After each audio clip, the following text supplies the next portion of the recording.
Hello, I'm Dr. Harding. I am the Assistant Principal for Instruction here at Indian River High School, and I'd like to take just a few minutes of your time to talk to you a little bit about the upcoming SOL testing that we're going to be doing here during first semester at Indian River High School. The first thing that I'd like to talk to you about is preparing for the SOL test, specifically things that need to be done the day before your testing date. The first thing that's most important is to make sure that you get a good night's sleep the night before the test so that you can perform at your best capacity. If you are going to be riding a bus to school, and we do have bus transportation if you need it, please make sure that you are aware of the pickup time and the location of your bus stop. And you can do that by clicking on the link that I have provided right there in the PowerPoint. That will take you to the Chesapeake Public Schools website and specifically the Indian River High School bus routes. The last thing that I need you to do the night before your SOL test is to please make sure you charge your school-issued Chromebook so that it's all powered up and ready to go the day that you are testing. On the day of testing, before you come to school, please make sure that your parents complete the daily symptom check in Parent View the morning of testing. This is very important. We want to make sure that everyone who comes to school to SOL test is safe. That includes you, your friends, and the teachers. Make sure that before you leave the house that you bring your Chromebook and that you bring the power cord so that we can make sure that your Chromebook is powered up and will not shut down during the course of the test. Please make sure that you wear a mask, and it would be helpful if you bring an extra one just in case you drop it on the floor. If you do need an extra one and you didn't bring one, we can provide you with one. Please make sure that you arrive at school between 8:40 and 8:50 in the morning. This will give us time to get you to your correct classroom, get you some breakfast if you choose to eat breakfast while here in the building, and then get everyone settled and ready for testing. If you're driving to school, please make sure that you park in the student parking lot and you enter the building through the front entrance. If you're riding the bus, you'll be dropped off on the back bus ramp and you'll come in through D Hall.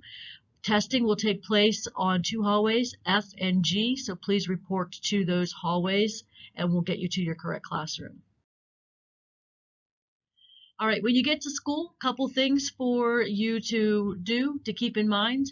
As soon as you enter the building, we ask that you report directly to your testing room. Your teachers will let you know what room you're testing in, but if for some reason you forget, no problem. We will have your rooms posted for you in the entry of the building and on D Hall.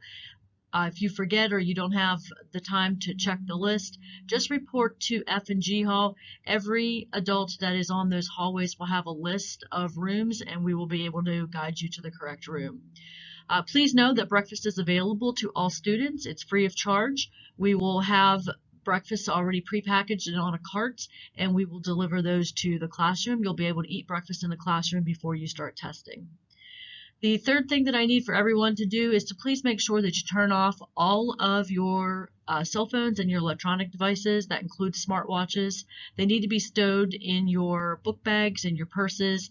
If you don't bring anything in with you, we'll give you an envelope that you can put your name on, and then you're going to put your purses and your book bags and any other materials on the desk that's next to your desk that has a laptop on it, and it will remain there beside you. For safety mitigation reasons, we don't want all the book bags on top of each other, so everyone will take their book bag to their seat and your desks will be doubled up. You'll just leave your belongings on the desk next to the one where you're testing. And the last thing is if you bring a bottle of water with you, and that's all that you're allowed to bring is a bottle of water, you may put that under your seat so that you will be able to have a drink of water. Please note that we can't use water fountains in the building. You can fill up your water bottles in the watering stations, but you can't use the water fountains. So that's why we want you to bring a water bottle. And you'll put that underneath your seat and you'll be able to use that during the course of testing. A couple testing reminders. Cell phones and electronic devices, they do need to be turned off and they need to be put away during SOL testing. You can go ahead and take those out after you leave the testing room. As always, cheating is a testing violation, and any testing violation is going to result in a 0 on the test. You will not be permitted to take the test again until second semester, and a referral will be sent to your administrator, which means your parents will be contacted.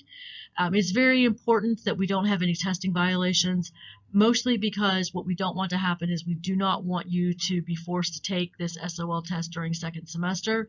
It will be so long between the time that you've received instruction and the time that you'll take the test again, we're afraid that you won't pass the next time around. So please make sure that you abide by these guidelines. The other thing that we wanted to share with you is there's no need for you to bring anything with you other than your mask and your Chromebook. We will provide you with paper and pencil.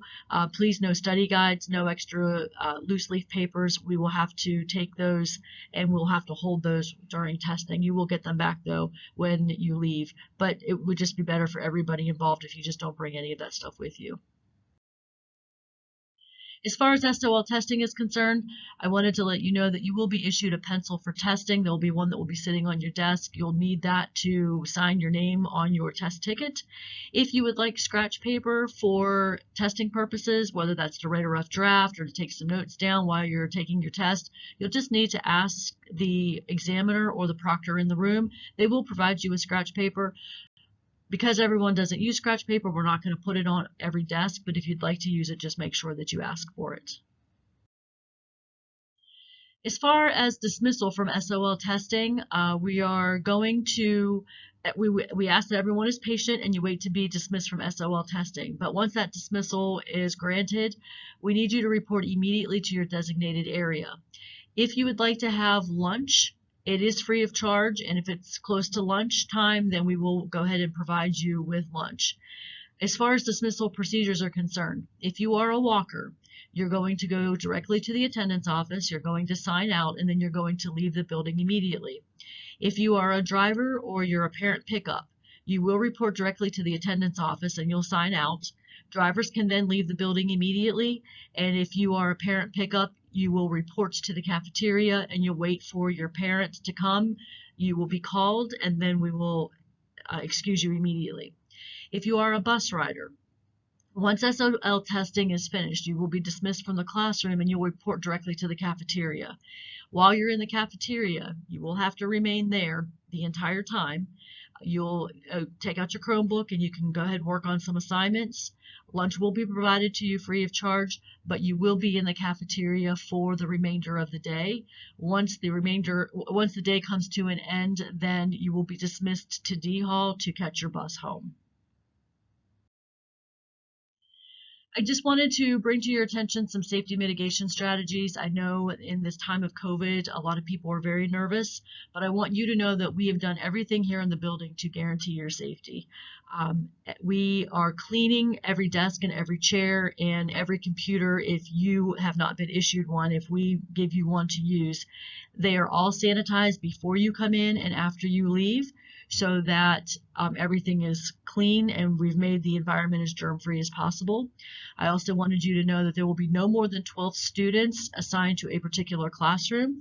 There will probably be less students than that because, of course, we'll probably have a couple students that don't show up.